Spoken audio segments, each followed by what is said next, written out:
Bonsoir, la question fait débat depuis longtemps sans qu'aucune réponse formelle puisse être apportée. Il n'empêche, cette étude laisse perplexe. Des chercheurs de l'ULB ont exposé des fourmis à des ondes GSM. Très vite, les animaux sont non seulement désorientés, mais ils perdent de 50% de leur capacité, un résultat qui donne à réfléchir. Jimmy Méo et Kinerkan.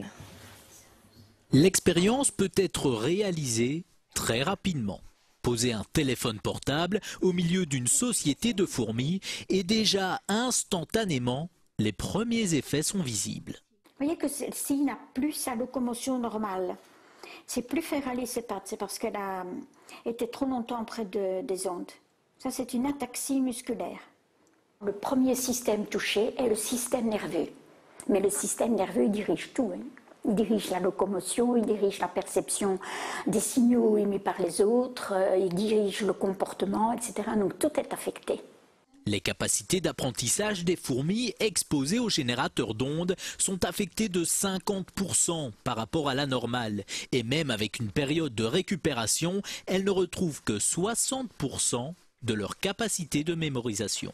J'ai éteint le générateur, elles ont récupéré un peu et ont pu apprendre, mais n'ont plus jamais réatteint leur niveau initial.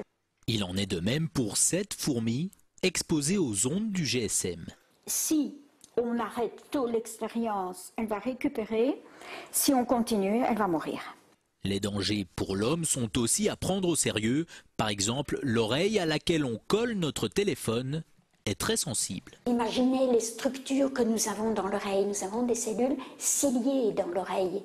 Déjà dans l'oreille moyenne, la trompe d'Eustache, mais après pour l'équilibre, pour le son, ce sont des cellules terriblement fragiles.